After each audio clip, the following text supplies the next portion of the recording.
Hey guys, what's up? This is Little Pickers, and welcome to my character guide series. Today we're going to be talking about Shallot, the new DLC character.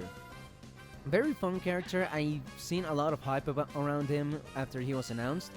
He's actually the first character to be included from another Dragon Ball game, so a little bit of a precedent is living here.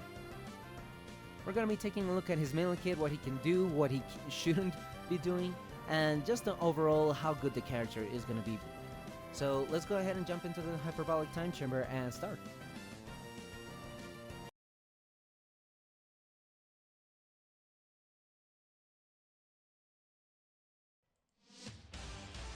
Okay guys, so as per usual, you know how it goes. We're gonna be looking at Shallot's melee kit first and then going over the rest of his techniques later down the line. So for his step in, we have the Rush Key Wave. Not your best tool to start a combo, really wouldn't advise it. Mainly because as you can see, I'm sending Vegeta flying away all the time. No matter how light you push it, it is gonna send them flying away, so it might complicate you to continue your combos. So not the best way to swap to offense. I would recommend just going for the standard rush attack instead, rather than going for this. It's a good get off me tool, so if you're instead wanting to make sure your opponent gets away from you, definitely a great tool to have.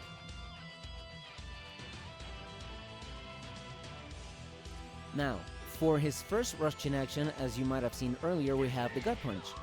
Once again, great tool, allows you to set the pacing, you can get behind your opponent. We've gone over this. There's a lot of ways that you can capitalize on that brief opening that you can create if using the Gut Punch. You can also follow up on it like this, as a finisher if you'd like. For his second rush chain action, we have the Ki Blast Cannon, which is not that. There you go. That's the Ki Blast Cannon. I do want to correct a couple of things I said before. I've mentioned in my previous videos that I don't find this as valuable as, say, example, Gut Punch or Rolling Hammer. Mainly because it doesn't feel like you could be able to incorporate this naturally into your combos. I do want to stand corrected on that front because I've used Shallot on online and against a couple of friends in local play, and that Ki Blast Wave is not a bad tool. It flows perfectly into combos, and it definitely is a great way for you to gain some momentum as well. It's also a good way to finish your opponent if you'd like this. It's a great finisher for combos. Again, I like to use them late game. If you do want to incorporate this, I do recommend that you charge the attacks in between. As you noticed, it's not the same if I smash square rapidly so you hit him faster, opposed to if I charge it. Okay, opposed to if I charge it, you can see there's a bit of a delay. Usually, if you go for these kind of extensions, you do want to put a little bit of a delay. Best if it's on random, because those extensions are fairly easy to vanish out of. So you don't want to give your opponent an easy out of your combos. So by charging them, like I showed you earlier, you are going to be messing up with your timing and going to increase the likelihood of you continuing your combos. So great tip. It's done wonders for me. So I hope it does the same for you guys. Okay, now we have Flying Kicks. Oh my god. As I was saying, we have Flying Kicks, which is his third rush chain action. I wouldn't say it's the best spot for it to be in. As I've mentioned in my Gohan video, it's preferable if it's in your first rush chain action, because you can break through your opponent's guard faster. But having it here is not all that bad either. The fact that he has it at all is a good enough fact for me.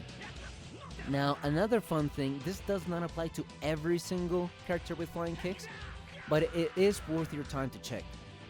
Now, as you know, if you use the same rush chain action twice in a combo, it is gonna make you drop it. So here, I used Flying Kicks twice, and that made Vegeta fly away the second time. So I couldn't really continue my combo that way. However, some characters with Flying Kicks have a very fun particularity, which is...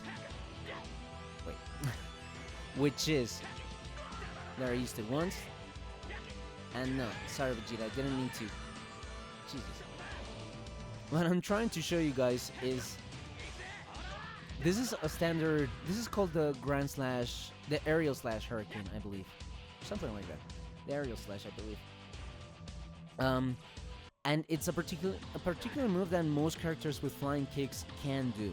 Not all of them. They'll usually just have the.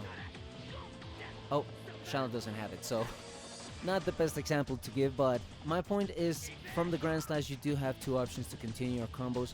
In Shallot's case, you have this, and if you type in square shortly after you do those flying kicks, you are gonna send your opponent flying away.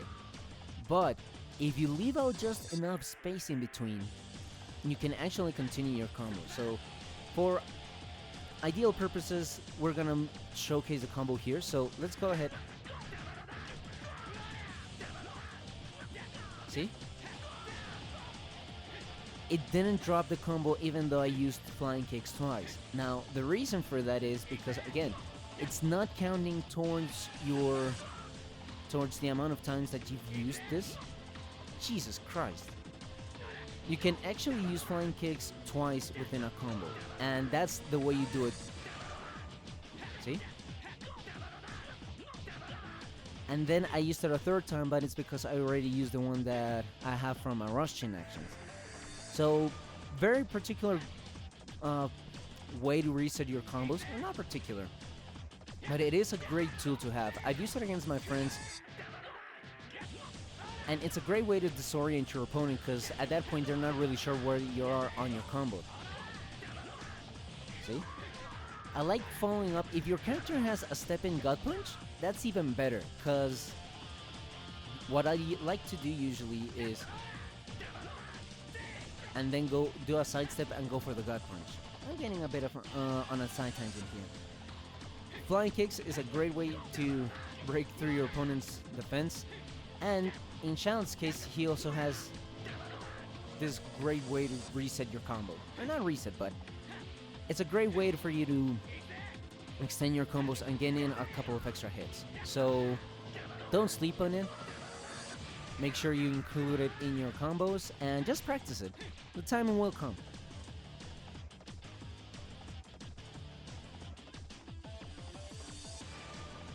Okay guys, now one last thing that I wanted to go over before we jump into Shallot's techniques and damage output and whatnot is a little particularity that he has, and this applies to all characters with Rush Keywave. So if I do a sidestep, I'm gonna do the Rush Keywave, right? However, if I do my sidestep again after an initial string, it's gonna turn into a gut punch. Great detail for you to keep in mind, because when you manage to start a combo, then you can go for the gut punch. Then your sidestep actually becomes a valuable tool for you to implement into your combos. See? So if you haven't started any combos yet, it's gonna be Rush Keywave. However, if you already managed to land a couple of hits, then it's gonna be the gut punch. Notice that it doesn't work if you sidestep before time. For example, see? It's not gonna work the same way. So be careful with that. You need to land all of the 5 hits, or at least have that pushing back animation to then be able to go for the gut punch. And with that being said, guys, let's go ahead and go over Shallot's damage output.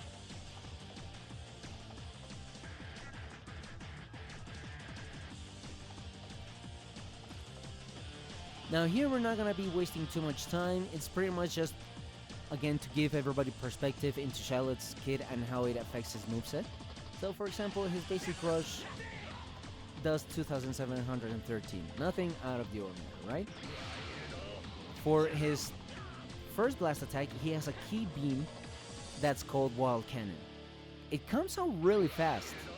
So most of the times when I've used this online, it does land and connect with my opponent. It can even catch them off guard if you know when to use it. It costs 3 bars of ki, and if you boost it, it does 9,430 damage, which is almost an entire bar of health. If you just use it regularly, then it is gonna be 7,860, which is not bad. I would say, contrary to the case with some of Superhero Gohan's attacks, here the investment of an extra key bar really does make it worth it, because you're taking almost an entire bar of health from your opponent at the expense of one extra key bar. For his second blast attack, we have a high speed rush attack, which does 9,734 without any buff. If we include the buff, it's gonna grow up to 11,000. So, yeah, great way to increase your damage output. Again, definitely worth it if you have the extra key bar to spend. For Shallot's ultimate attack, it's a unique animation, we have to give them that, but it's also a fairly decent ultimate. There's really nothing much that I can say about this. It deals 16,538 damage. Again, a little bit over health bar and a half. So good. It's a good ultimate. You can include it in your combos. Again, Shallot is gonna allow you to play around a lot with your abilities, and I'm gonna show you how in just a second.